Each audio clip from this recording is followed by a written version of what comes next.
indirimbo zive mu mutima zihinguke inyuma, umwami wacu abinezererwe, yicare mu bitaramo byacu abiryoherwe, kandi tuzakomereza no mu gitaramo cyo mu ijuru. Mu ijuru nta masengesho, ntituzabwiriza ko nta byaha bibayo, haleluya, ntituzanasenga ko nta byifuzo bizaba bihari, tuzajya tumubwira ngo urera, urera, uri mwiza, warakoze kudukunda, warakoze kutugura amaraso, warakoze mwami w'abana.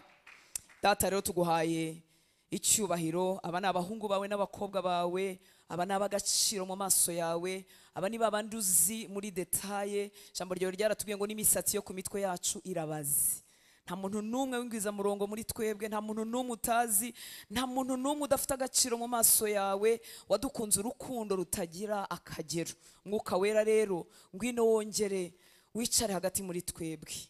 Ntago nataha mu mutima w'aba bantu b'agaciro, ariko wowe wakoresha amagambo yanjye yoroheje ugataha mu mutima wa buri muntu wese, tukamenya urukundo rwawe Yesu ruta uko rumenywa, tukaguhishurirwa, amaso yacu agakinguka tukakubona, amatwi yacu agakinguka tukakumva, imitima yacu igasobanukirwa, tugasobanukirwa urukundo twakunzwe, maze tukinjizwa muri ubu buzima bwo kubaho ku bwawe, ubu buzima bw'abantu bafite umutima umeze nk'uko ushaka. Nibwo dusaba Uwiteka Mana Nyiringabo. Mwuka wera ngwino twigishe, ngwino duhindure, ngwino dukoreho ikintu cyose cyatuma tudahishurirwa Kristo. Ngwino worosora ibitwikirizo byose umwanzi Satani yaba yaradutwikirije, bituma tutakumenya, bituma tutaguhishurirwa, bituma dutsikamirwa, bituma iminyururu y'umwanzi ikomeza kutuboha, byose bitwikururwe. Ijambo ryawe rimanuke nk'umuriro twikanya guhora ku ngoma. Buri kintu cyose kitari icyawe kiri mu buzima bwacu gikurweho. Gufata icyemezo cyo kumushaka. Nari kuvuga byinshi ku mwigishwa ariko ntibiri ngombwa. Umwigishwa kandi ari committed n'umutima we wose kubaho ubuzima bukurikira umwigisha we. Wa mutima Imana yishimira, wa mutima Imana irambagiza ngo twavuze ku munsi w'ejo. Uwo mutima rero ubonekerwa mu kuzuzwa ubumana bwose. Ngewe urwabya rusanzwe ruvuka inyamirambo rwaciye mu mafuti menshi, hanyuma uko sobanukirwa urukundo rw'Imana, kuzuzwa k'ubumana kukaza muri ngewe, nkagenda ndushaho gusa na Yesu umunsi ku munsi, umunsi ku munsi. Haleluya. Yabari muri wowe. Urakoze papa. Umugisha iri torero, umugisha umushumba n'abashumba bose bakorana, umugisha bagiramo uruhare kugira ngo iki gicaniro gihoreho umuriro wawe. Ubaho umugisha nyaguhora ku ngoma. Abana bo muri urugo bakubone, gusenga kwabo gusubizwe, bagarukane mu nzu yawe amashimwe n'ubuhamya. Urakoze data, urakoze data. Cyubahiro no gukomera n'ubutware n'ubwiza n'ubwenge byose ni ibyawe. Ni mu izina rya Yesu dusenze, amen. Haleluya, haleluya. Yesu ni mwiza, amen. Ko tutabanye ejo, nitwa Hortense Mazimaka, ndi umubyeyi. Yesu yangiriye ubuntu ndakizwa. Haleluya.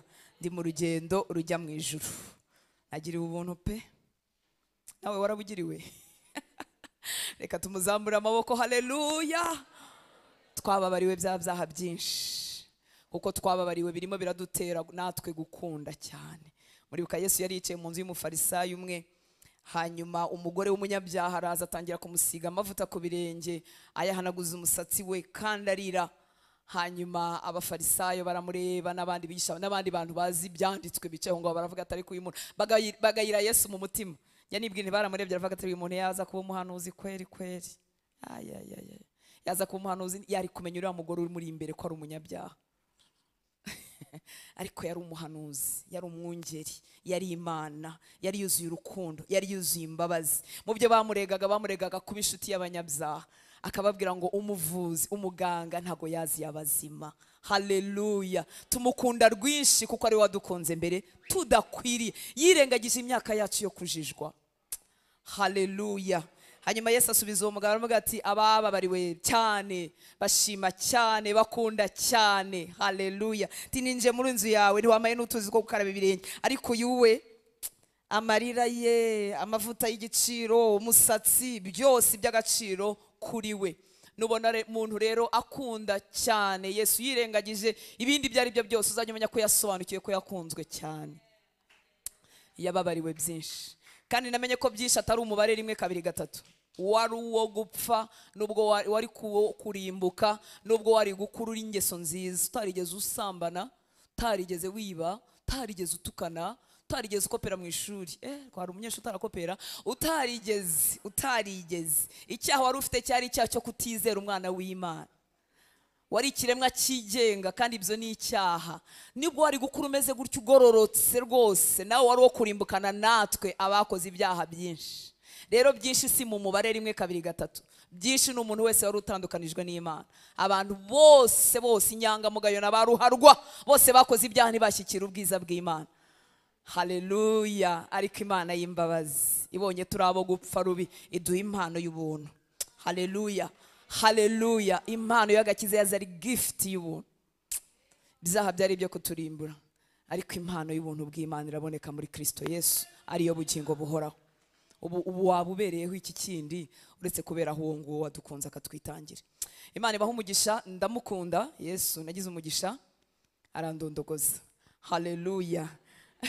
Ariko nasanze kuvuga umuntu mwiza, udahemuka, utabeshya, udahinyuka ntako bisa. Hari umuntu tumutaka bwacya mu gitondo akaduhemukira, ukajya uburaho nawe ukajya wumva umwaranye nawe ukavuga uti nibigwi namuvuze none arampemukiye. Ariko Yesu wacu we kumuvuga biraryoshye, ntazigera ahemuka, ntazigera ahinyuka. Haleluya.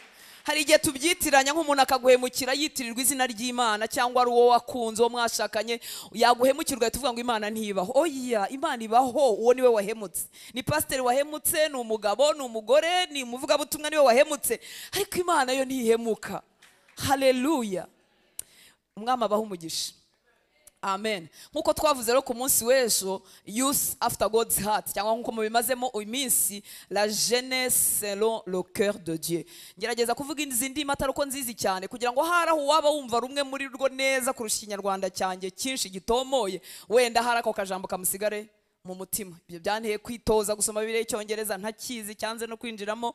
Hari icyo nsoma rwose bikanga, muraza kubyumva, ariko no kugira ngo haraho utumva iki Kinyarwanda gitomoye cyanjye, waharaho wenda akajambo k'Icyongereza kamugeremo, wenda kamugumemo. Niyo mpamvu ntagaruka kwerekana ko nkizi, cyanze kwinjira, ndababwiza ukuri. Urubyiruko rero rufite umutima umeze nk'uko Imana ishaka, ariko umutima umeze nk'uko Imana ishaka twese turawukwiriye. Niyo mpamvu atari iby'urubyiruko gusa, kandi Imana ibaho umugisha, mwarakoze gutegura. Haleluya. Nk'uko data rero yavuze kuri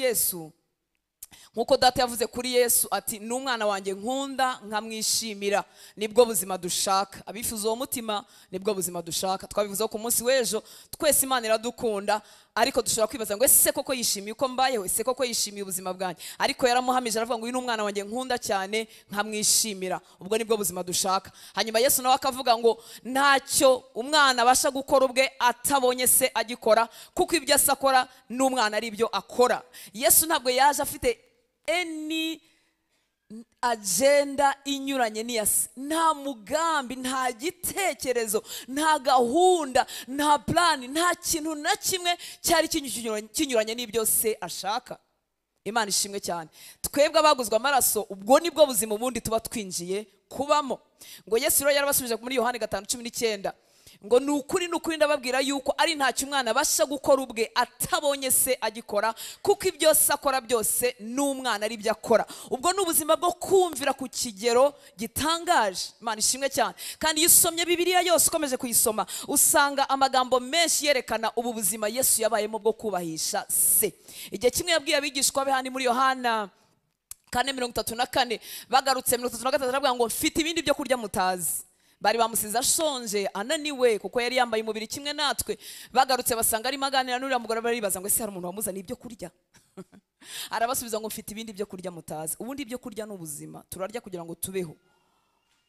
Ngo ibyo kurya byanjye ni ugukora ibyo uwantumye ashaka no kurangiza umurimo we. Haleluya. Mfite ibyo kurya mutazi. Icyaduha nshuti z'Imana tukagira ubwo buzima, kuberaho ubuzima bwanjye bukaberaho gusohoza icyo wandemye, icyo wankunze ashaka. Mfite ibindi byo kurya mutazi, no gukora ibyo wantumye ashaka no kurangiza umurimo we, nta kindi. Imana itugirire neza. Haleluya. No mu bihe bikomeye nko muri Getsimani, arimo avuga ngo data niba bishoboka ko iki gikombe cyandenga. Murabizi isi iducisha mu bihe bikomeye, ndahamya ko wabiciyemo.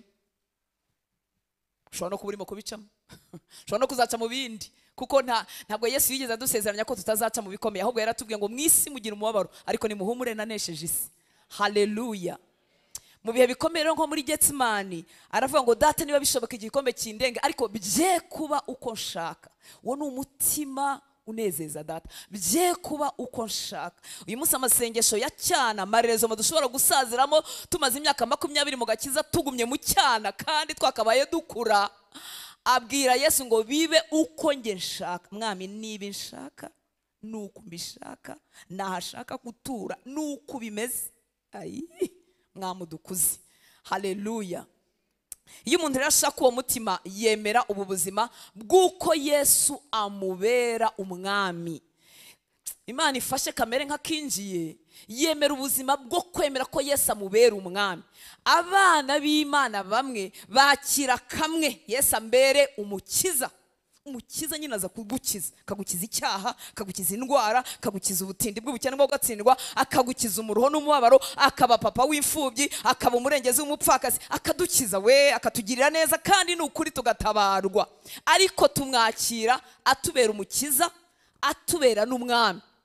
Haleluya. Ubu buzima rero bw'umutima umeze nk'uko Imana ishaka, haleluya, buhabwa bemera ko Yesu ababera umwami, akaganza, agategeka, akayobora ubuzima bwanjye uko ashaka. Erega n'ubundi afite ibyo yari yarangeneye ngewe ntaraba n'urusoro mu nda ya mama. N'ubwenge bukeya, n'ukujijwa, kwihitiramo gukurikira imigambi yanjye ngewe ujejo, ntazi iby'ejo hazaza, ntazi aho nkomoka, ntazi uturemangingo data yandemanye. Biba ari ubupfapfa kwihitiramo ibyanjye kuruta gufata ibiganza by'umuremyi ukemera ugashyiramo ubuzima bwawe. Uzi byose, uzi uko yakubumbabumbye, uzi impamvu wavukiye muri uwo muryango, uzi impamvu waciye muri biriya waciyemo. Gushyira ubuzima bwawe mu biganza bye nibyo by'ubwenge, abizi neza. Ubu twese tuzi nona, ntabwo tuzi mu minota 3 mu kanya kiri bubi, ntacyo tuzi. Ariko mu bwenge bwacu buke ukavuga uti ndabyimenyera mwami, jya umenya ibi nanjye bibindekere mbyimenyere. Imana itugirire ubuntu. Abasingira y'umutima murimo mushaka nshuti z'Imana nabemera ko Yesu ababera umwami mu buryo bwuzuye. Haleluya, haleluya. Imana itugire neza. Nkubwire rero nshuti y'Imana, niba warakijijwe ari ikintu cyakubayeho, waraguzwe, uri nka item cyangwa product yaguzwe igakurwa ahantu ikaba iyanjye. Niba warakijijwe, nongere mvuge, niba warakijijwe, hari umunsi wihannye wizera icyo Yesu yakoze ku musaraba, urababarirwa, uhinduka umwana w'Imana. Icyo gikorwa kikimara kuba, waraguzwe, wabaye product kuwa ahantu. Ni nkuko nakura aya mazi nkuko bayakuye mu iduka bakayazana. Uyu munsi ni propriété privée ya Église Vivante Kabuga. Ntabwo akira y'Inyange kuko nayanywa, nayamena, nayavomerera indabo, nayakoresha icyo nshaka, nayanjye n'ubwo yanditseho Inyange. Abacunguwe twese, ubundi iryo jambo gucungurwa ni icyo bivuga, twaraguzwe. Haleluya, haleluya. Kandi babwire uwatuguze we arahambaye. Imana ishimwe cyane. Kugurwa n'umuntu wa fake yagukoresha ibya fake, ariko twaguzwe n'umuremyi w'ijuru n'isi, umwami ushobora byose. Ntago biciriritse, ntago bipfuye ubusa, ahubwo nitwe tutabimenya tukanyerera tuva mu biganza bye ngo twongere twigenge kandi turabe. Imana itugire neza. Niba warakijwe rero waraguzwe kandi yarishyuye ikiguzi cy'amaraso ye. Haleluya. Niyo mpamvu umuntu wakijijwe afite igiciro cyinshi, kuko agaciro ke nikabarirwa mu mashuri yize, nta nubwo kabarirwa mu mafaranga atunze, nta nubwo kabarirwa mu myenda yambara, kabarirwa mu cyo yaguzwe. Haleluya. Amaraso y'umwana w'intama w'Imana. Iri cupa niba bariguze 1000, agaciro kacyo ni 1000, ariko ngewe naguzwe amaraso y'umwana w'Imana. Waguzwe amaraso, agaciro kawe nayo maraso atagira inenge, atashyirwa mu kiguzi. Niyo mpamvu udakwiriye kwipfusha ubusa. Niyo mpamvu udakwiriye kubaho udahujwe, utari connecte, udasabanye n'uwo wakuguze. Imana ishimwe cyane. Mu rwandiko rwa mbere rw'Abikorinto igice cya 6 umurongo wa 19 n'uwa 20. Urwandiko rwa mbere Paulo yandika itorero ry'Ikorinto 6:19-20. Ngo mbese ntimuzi yuko imibiri yanyu ari insengero z'Umwuka Wera, muzagire umuco wo kudasoma Bibiliya mwiruka. Hari ukuntu imirongo tuyifata mu mutwe tukihuta ariko ntikora ikigomba gukora muri twebwe. Natinze kubimenya amarezima. kandi yarahamagariwe kwigisha. Uzi guhamagarirwa kwigisha ijambo ritaragwira muri wowe. Rero wowe kutaramenya n'icyo urahamagarirwa rigufitiye inyungu wowe, ariko kandi rizagira n'inyungu risangiza abandi. Nta kintu kibi nko guhamagarwa utiteguye. Niko byangendekeye. Mbese ntimuzi yuko imibiri yanyu ari insengero z'umwuka wera uri muri mwe, uwo mufite wavuye ku Mana? Ngo umwuka wera ari hehe? Ari muri twe, nkuko twabivuze ku munsi w'ejo. Ntago ari mu bantu basizwe imihamagaro yabo yamaze kugaragara, ari muri twe abizeye Kristo twese. Mbese ntimuzi yuko imibiri yanyu ari insengero z'umwuka wera uri muri mwe, uwo mufite wavuye ku Mana, kandi ntimuri abanyu ngo mwigenge. Abakijijwe twese dufite umwuka wera uri muri twe, utari umuhimbano ntazaniwe n'umuntu, ahubwo wavuye ku Mana. Ibyo rero byatumye ntakiba uwanjye ngo nigenge, kandi ntimuri abanyu ngo mwigenge. Mu Cyongereza aka kanyuma kavuga ngo you are not your own, ntimuri abanyu. ariko Imana ni nziza. Uzi kuba ari wowe ukongera ukanabwira ko utari uwawe kandi witerura ukijyana aho ushaka, ukaza guterana cyangwa ntuze, ukajya mu mupira cyangwa ntujyeyo, ubundi usa nkaho nyine ni wowe ndigenga, ariko abari muri Kristo Yesu aha niho bikirira cyangwa bigapfira. Ntukiri uwawe ngo wigenge. Imana ishimwe cyane.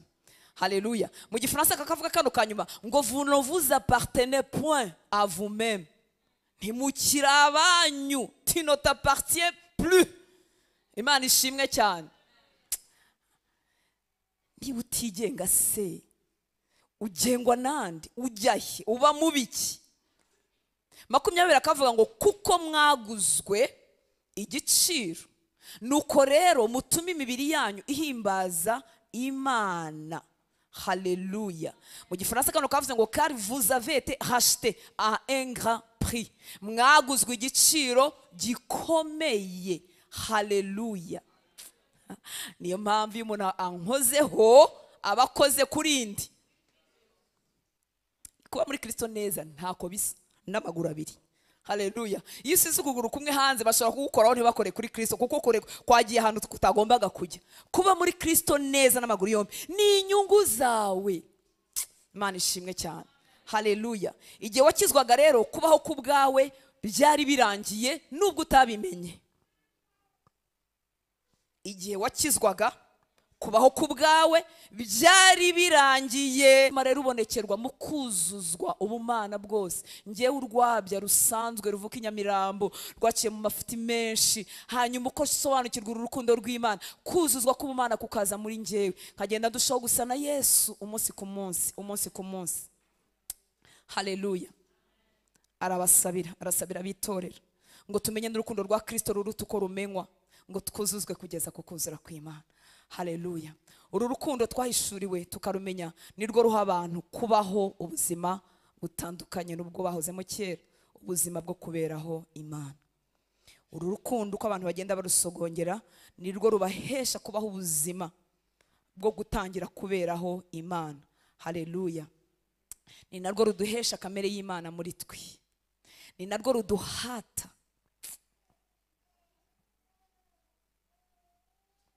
Haleluya.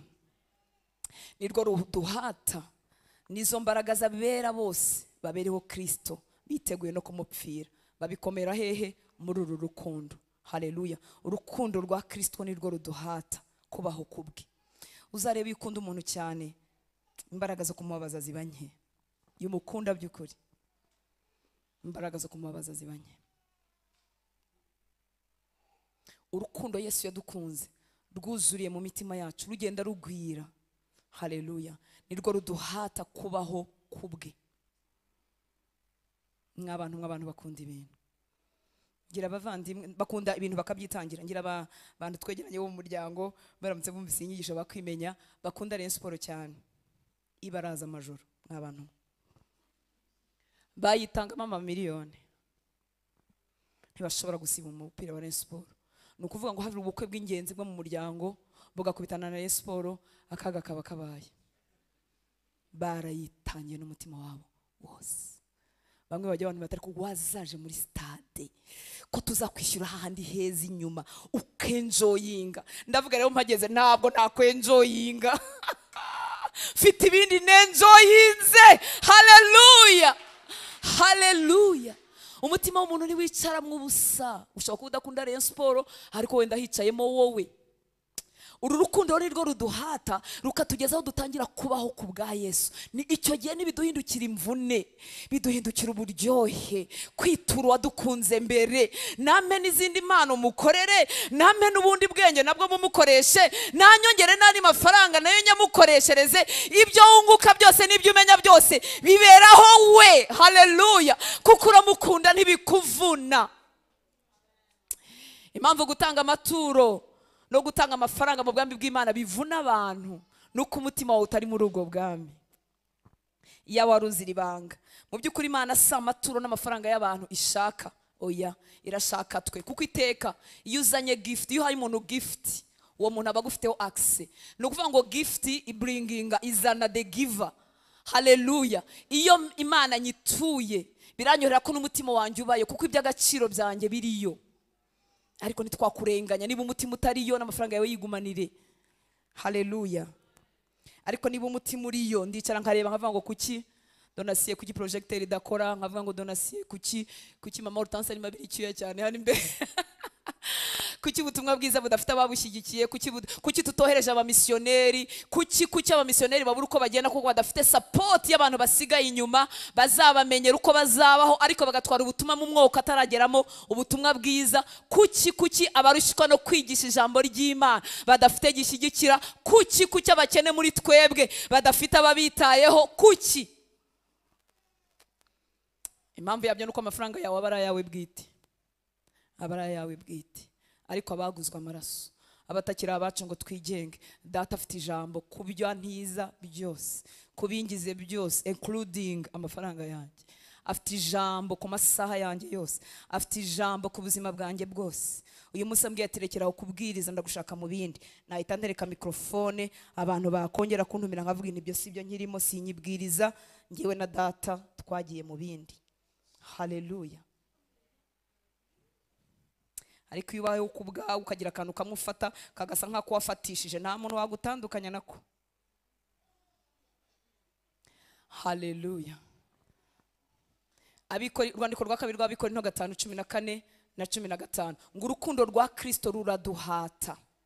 Urukundo rwa Kristo ruraduhata, rumeze nk'umuriro ugurumana muri twe mu magufa yacu, kuko twemweje yuko nk'uko umwe yapfiriye bose ariko bose bapfuye, ngo kandi yapfiriye bose. Ejo umukozi w'Imana yarisengeyemo ngo kandi yapfiriye bose kugira ngo abariho be gukomeza kubaho ku bwabo. Mwabyumvise? Urukundo rwe nirwo ruduhata, kuko twemweje yuko umwe yapfiriye bose ariko bose bapfuye, ngo kandi yapfiriye bose kugira ngo abariho be gukomeza kubaho ku bwabo, ahubwo babeho ku bwande, ku bw'uwo wabapfiriye akanabazukira. Babihatirwa n'iki? N'urukundo rwa Kristo. Icyampa hakagira umuntu unyumva. Muri Bibiliya yitwa ijambo ry'Imana kuri iyi mirongo haravuga ngo koko urukundo rwa Kristo nirwo rubiduhatira. Mwabyumvise? Twemera ko wapfiriye abantu bose ari umwe, bityo rero bose bakaba barapfuye. Hortense wa kera yarapfuye, Hortense mushyashya ntakiri umwene mazimaka gusa, ntakiri uwe ngo yiyobore, ntagifite gahunda nk'izo yarafite kera, kuko yaraguzwe n'uwundi muntu. Ikindi yapfiriye bose kugira ngo abakiriho be gukomeza kubaho bishimisha, ahubwo babeho bashimisha Kristo wabapfiriye maze akazuka. Bera b'Imana muracyahari? Haleluya. Ngo ikindi yapfiriye bose kugira ngo abakiriho be gukomeza kubaho bishimisha. Yaragupfiriye kugira ngo mu nyongezo y'ubuzima ufite muri Kristo Yesu we gukomeza kubaho wishimisha, ahubwo ubeho ushimisha Kristo wadupfiriye maze akazuka. Ubu buzima bumeze gutya rero buboneka he? Buva he? Haleluya. Nongera ngubwira ngo ntabwo bwaba mu isaha imwe wiga mu ijambo ry'Imana. Oya, ubu buzima buva mu kwicarana nawe, nkamumenya, ngatindana nawe, ngahindurwa nawe, ngasa nawe. Haleluya. twaranyazwe inshuti z'Imana. Inyigisho izigwiriye zitari zo ntizigeze zigisha abakristo kurekeraho kubaho bishimisha, ahubwo zabigishije gushaka ibibashimisha muri Bibiliya, gushaka ibibashimisha mu ndirimbo, gushaka ibibashimisha mu buhanuzi, gushaka ibibashimisha ngo impano yanjye ikunda inyamamaze. Oya, shaka ubuzima bwa Kristo muri njye. Kaduhaguruke dusenga, Imana ibahe umugisha. Haleluya. Yesu afite ibintu byinshi byo kukubwira, afite ibintu byinshi byo kumbwira ntabasha kumva uyu munsi, kandi imyaka ngendanye nawe ndabibona ko agenda ambwira ibintu yabimbwira nko mu myaka ishize ntari bwumve, ntari bwemere, cyangwa nari nanamubwire ko bitabaho. Umubano wacu nawe wagenewe gukura. Ntabwo ari umubano uri statique, ntabwo ari umubano uhagaze ahantu hamwe, ni umubano ukura. Abigishwa buko barwaniraga imyanya bavuga ngo ninde uzaba mukuru muri twebwe, ese ni igihe cyawe cyo kugarura ubwami. Umwuka wera wamaze kubamanukira, byarahindutse. Petero yarahagaze, tuyoberwaho imbaraga zivuye mbere. Ntabwo tuba tuzi ko birabyanditswe byose yavuze mu gice cya kabiri, ntabwo tuba tuzi ko abifite, ariko manukura ibyanditswe avuga Kristo yuzuye ubushizi bw'amanga, kuko atari Petero abantu barenga 3,000 barakizwa mu mugoroba umwe. Mu gice cya 4 bakijije umuntu wari uremaye imyaka myinshi wicaraga ku irembo ry'urusengero. Oh, haleluya. Barabakangisha ko bari babonye umujyi wose ugiye gukizwa, barabakangisha ngo batongera kwigisha muri iryo zina. Babakangishije, barabafunga, marayika bakura muri gereza, basanze bagenzi babo, intumwa bagenzi babo bagiye kubisubiramo. Ntibajya mu matiku ngo bavuge ngo bano bantu baraturwanya, ngo bano bantu ngo batubujije kwikorera Imana, ngo ahubwo barasenga, barongera bahuza umutima barasenga, ngo aho bari huzura umwuka, haratitira, inzu yose iratitira, barongera buzuzwa umwuka wera, ngo basohoka bafite ubushizi bw'amanga, bakomeza kubwiriza muri iryo zina. Barinze bapfa bakirivuga, barabica ntibacogora. Nta rungu, nta depression, nta gahinda, nta kwibaza ibyejo bizaza, nta rungu ry'umuntu ubana n'Imana. Uko niko Yohana yari ku kirwa cya Patimo ari wenyine, ariko avugana n'umwami, aramubona, arambwira ati Yohana, ni njyewe, nari narapfuye ariko dore ndiho, nitwa Alpha na Omega. Haleluya. Ngwino ngutume, nguha amabanga, umbwirira bitorera. Ushishikajwe n'iki? Mutima ntabwo ugishishikariye ibintu bibiri. Iyo ushishikariye iterambere wibagirwa iby'ubugingo, iyo ushishikariye amafaranga wibagirwa iby'ubugingo. Yesu yaratubwiye ngo ntibishoboka ko twakorera abami babiri. Abakristo benshi uyu munsi barakorera mamoni batabizi. Sinkubwira ngo va mu kazi, no. Akazi kambere igikoresho, nk'uko nakoresha ikanya cyangwa ikiyiko, ariko ni kambere umutware, ni kantegeka. Kandi nkajyamo mfite mission, kuko navuganye n'umwami wanjye. Buri ntebe nyicajeho ngomba kubaza ngo umwami dukora niki, nihe business yanjye nawe muri office tuhamara iki, gihe nikigera cyo kuhava. Ariko dukanuzwa amaso nuko tudafitanye ubusabane n'uwadukunze urukundo rutagerera. Mitima yakiguye umwuma, ariko uyu mugoroba wamukingurira umutima kamubwira ngo ndagushaka mwami, ndashaka ubu buzima butemba, ndashaka ubuzima isi idashobora kunyamba, ndashaka kuberaho wowe, kuberaho wowe. Mamoni gutegekwa nawe kuko rimwe na rimwe bidasa n'icyaha biyoboje abakristo benshi. Gukora amafaranga biri raisonnable, bifite logique, biri reasonable, biri mu bwenge, murayazana tukanayakoresha, ariko benshi babaye imbata. Bahoze buzura umwuka wera, bahoze bagira umwanya wo kuvuga mu ndimi, bahoze bagira umwanya wo kuba mu ijambo ry'Imana, bahoze bumva Imana ibabwira, none barabitakaje burundu kuko baguye inyuma yayo. Ntabwo Imana yigeze itugenera ubwo buzima. Yaravuze yaduhaye umugisha mu gukora nibyo. Iranatubwira ngo tuvuge ko abakiranutsi bazagubwa neza, ko bazatungwa n'imirimo y'amaboko yabo. Ariko umwanzi ni umuriganya. Iyo watsinze ibyaha, urugero utakiba muri biriya, agufatira mu bisa n'ibyiza. Hari n'izindi ndushyi ziruhira mu murimo w'Imana, kagufatira mu gisa n'ivuga butumwa ariko udaherukana nawe, kagufatira mu ndirimbo wahora mu biterane ariko si indirimbo wakuye ku birenge bya Yesu, si kibwiriza wakuye ku birenge bya Yesu. yateje n'uruzerero mu biterane. Umwanzi n'umuriganya, aho umuntu agira uruzerero mu biterane atagira umwanya wo kwicarana na Yesu wenyine. None itorero ry'u Rwanda ko ariho ryerekera, nutaba umwigishwa wa Kristo, ngo ugire ubusabane na Kristo uri umwe muri babiri, musharinge, musangire ijambo ry'Imana. Hanyuma nimugera mu rusengero runini rwiza nk'uko mutyazanye, mwungurane, mwunguke, mukoresherenyeze impano zanyu. Reka tumuzamurira amaboko, tumubwira ngo icyo wakoze mu ntumwa nicyo dushaka. Abari bafite ubwoba, abibazaga iby'ubuzima gusa, ubwami bwawe buraje, tugiye gutegeka. Abarushanwaga bavuga ngo umukuru ninde, abari bafite ubwoba bwo gupfa, abamwihakana kandi bamukunda. Tuzuyemo n'abantu bafite intege nkeya, bamwihakana kandi bamukunda, basambana kandi bamukunda, babeshya kandi bamukunda, baramukunda ariko ntibafite imbaraga. Nkuko Petero yamwihakanye amukunda, yaramukundaga, kigura ko yamukundaga, yararize, harizwa nuko amwihakanye nta mbaraga zo kutamwihakana yari afite. Katumubwire ngo tubatize none, duhe inyota ituma dutindaho imigezi yawe ibonekera, duhe inyota. Yaravuze mu gice cya 7 cya Yohana, avuga ngo umuntu nagira inyota azahondi, umuntu nagira inyota. Ngo yavuze azamurijwe cyane, bari mu minsi mikuru y'abayuda bisanzwe, ngo ku munsi wanyu muheruka ngo azamurijwe cyane agira ngo hagire umwumva. Ngo aravuga ngo umuntu nagira inyota azahondi anywe, ngo unyizera imigezi y'amazi y'ubugingo izatemba iva mu nda. Ngo ibyo bivuze yerekeje ku Mwuka Wera abamwizera bendaga guhabwa. Nutindana nawe uzamenya ibyo uvangura, uzamenya ibyo wumva n'ibyo utumva, uzamenya aho ujya naho utajya. Ariko kubera kudatindana nawe, tugize abuzuye insengero ariko batarabigishwa ba Yesu. Kikubwira ko umuntu atabaye umwigishwa wa Yesu nuko ujya kubona ukamubona mu bintu abigishwa ba Yesu bazima batakabaye babamo. Kamone yemera inyigisho umwigishwa wa Kristo atakabaye yemera. Data, turi hano uyu mugoroba,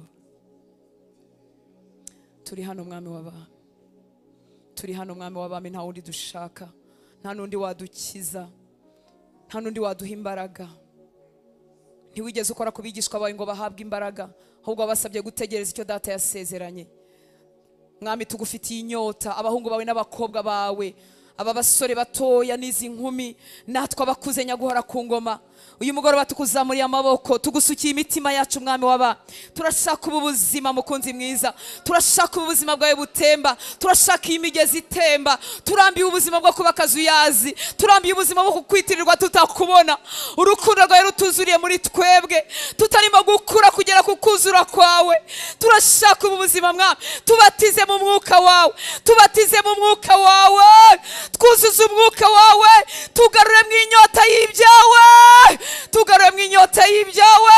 Tuzure mwami w'aba, tuzure aho twapfuye, tuzure mwami w'aba, tuzure. Reka imbaraga zawe zishwanyaguza ibitwikiriza umwanzi yadutwikirije, tukananirwa kwicara ku birenge byawe, ntitubasha kuhamarira n'isaha, ntitubasha kuhatinda. Ayiwe, ntidufite amaso arunguruka ngo turebe ibi by'abera babikiwe, amaso yacu agarukira ku by'inaha, niyo mpamvu dufatwa nabyo.